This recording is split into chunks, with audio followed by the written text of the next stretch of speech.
Hello wonderful people, Connor Whitmore here again with another video for you on the Nawtystep channel, and today I'm going to be going over what I feel are the best bass EPs of the year 2023 this year so far. Yes people, we are halfway through the year in bass music, hundreds and hundreds of EPs that I've gotten through this year already, and here today in this particular video I'm going to be doing a little recap of what I feel are the best ones that we have heard so far in this given year, the year of our Lord 2023. Going to be much like the albums of the year so far video that I dropped a couple of days ago, but 12 EPs for this video as opposed to the 9 albums that I talked about for that video, and I'm going to be mentioning them here in alphabetical order by way of artist name. So yeah, very straightforward.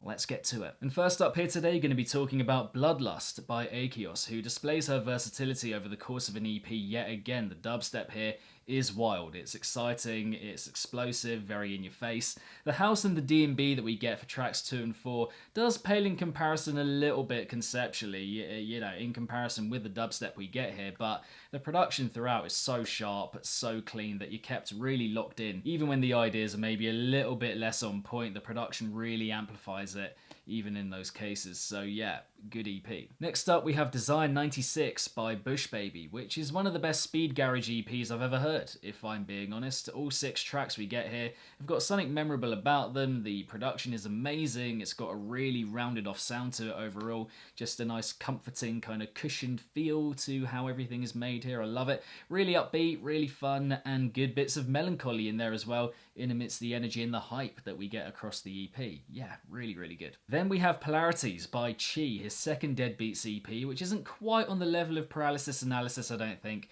The ideas maybe not quite as riveting, but it is still very good and delivers all the good and everything good about his style. The textured production, the angled arrangement, the cheeky vocal sampling that we get in pretty much every cut here, and the atmospheres to go with that as well, just kind of looming and creeping above and behind you. Very, very good, and definitely one of the best of this year in bass music so far. After that we have Ominous by Dead, which is maybe, if not probably, the most direct and well-made dubstep EP that I've heard this year so far. 4 super to-the-point cuts, very emphatic with the production, and some of the best dubstep material that I've heard all year when it comes to concepts, drops, ideas, that kind of thing. And if I'm being honest, again, possibly, if not probably, the best Broken Vaults Records EP that I've heard so far in the few years that I've been checking their stuff out. So yeah, a huge underground, lesser known kind of name, and someone to look out for in the future. Get your ears around this EP. Moving on, we have Gravity by Delta Heavy, the best drum and bass EP that I've heard so far this year, pretty much bar none. They just really nail that mainstream pop-leaning D&B kind of sound over 5 tracks that we get here. Really good production, good synth usage, melodies, big introductions, top vocals as well to go with that, giving the EP a bit more of an iconic flavour, a bit more just kind of star-studded factor as the EP goes on in its entirety.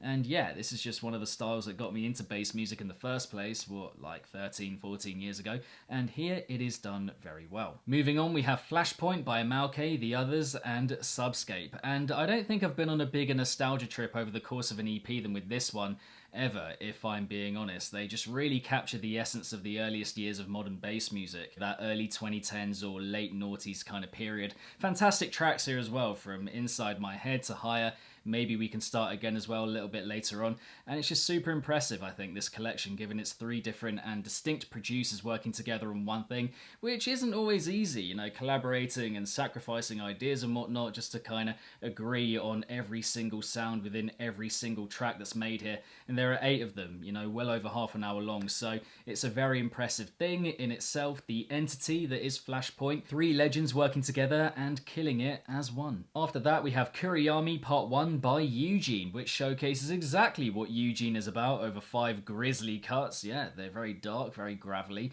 It's that weighty dubstep, trap, bounce, hybrid kind of style, with a bit of vocal input as well to provide a bit of contrast, that higher pitched kind of tone. It almost feels like a bit of a genre of its own that Eugene has created here, and yeah, like I said, very much showcasing what he is best for and all about on this EP, which is for me his best EP since 2019's Vanta that he put out on Bass Weight Records. And yeah, just all of the good of his style is here very much on this collection. Moving on from there, another three-way collaboration EP. This one is Cruiser by Flo, Oz, and Q100, which is one of the best 140 dubstep leaning kind of EPs that I've heard so far all year. Absolutely, another super impressive one at that, given again there are three distinct and separate producers involved here, joining forces as one to absolutely kill it. The production is elite, the arrangement is impeccable, there are catchy ideas here as well in amidst the 5 cuts that we get. Just super wobtastic and clean and hard hitting without doing all that much with the ideas. It's just pretty much the epitome, I think,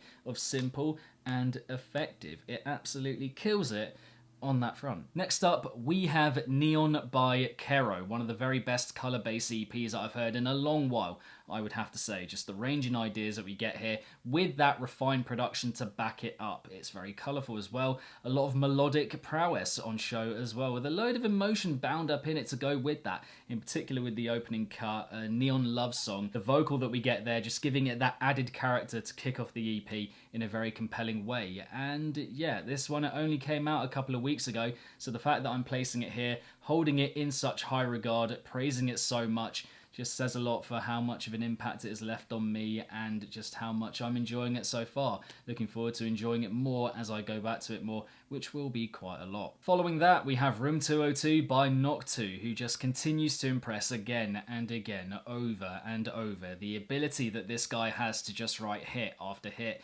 He's an incredible songwriter, and you don't get that many of them in bass music, if I'm being honest. So when they come around, you've got to champion them and cherish them, and that is what I'm trying to do in celebrating this EP, which isn't a perfect one, if I'm being honest. You know, it isn't front to back hits, but it's mostly very, very catchy. Every track has something about it, and I keep going back to it in full, so that is probably the biggest compliment that I can pay it. He's already one of the best house artists, I think, that modern bass music has seen, and he's one of the best in bass music at the moment. Absolutely no doubt about that. So yeah, Room 202, it's gonna be up there. Penultimately, we have Are You Mad by Microdot, another very good deep dubstep 140 leaning kind of EP that we get right here. And it isn't often, I don't think, that all the ideas are memorable within an EP of this kind, a project of this kind, but that is what we get here with the 4 cuts on this EP. Just some very catchy note play, melodies to go with it, and flows as well. Production really good across the whole thing, and it's just got this aesthetic of kind of hovering above ground,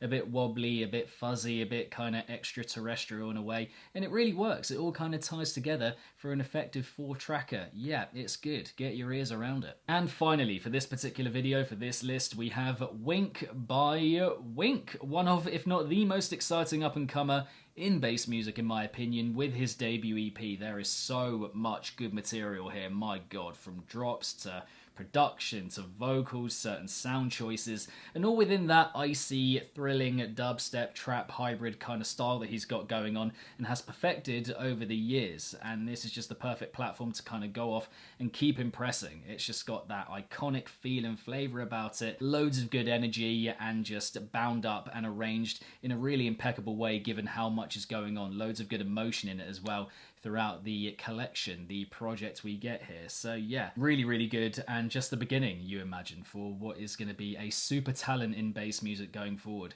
Wink by Wink, again, it's going to be right up there. And just before I leave you here, got a couple of honourable mentions that I do want to mention, and which could still make the main list by the end of the year. The best bass EPs of 2023, that list, the big list, which I make in December, but which I still have to sit with a little bit just to see how they maybe grow on me a little bit more in the final few months of this year. So we've got I'm So Happy by ACN, we've got Can You See Me by Grape Milk, we've got Gagatones by Joe B, Siggles by Lord Genmu, we've got 132 FM by MPH, we've got Monarch by Pauline Her, The Asterisk by Run It, you got Godfall by Snowstorm, Dark Passenger by Triste Tom, I think that's how you say it, Sad Times in French, Sick World by Virus Syndicate, Leviathan by Zabor, A Tragic Beginning by YVM3, couldn't miss that one out, and Codex 2 by 1985 Music to round off the honourable mentions for best bass EPs of this year so far. But there we have it, my best bass EPs of this year, 2023 so far. Thank you very much for watching. I hope you enjoyed the video. But now I want to hear from you guys. I want to pass it off to you.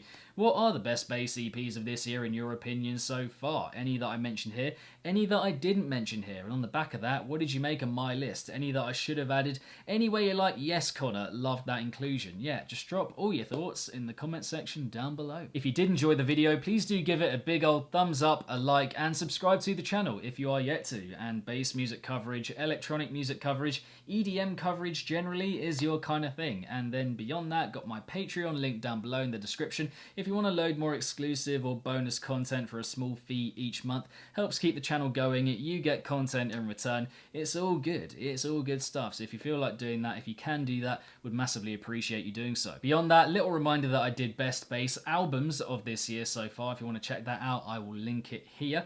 But yeah, I will see you in the next one, whatever that might be. Keep it naughty until then. Peace.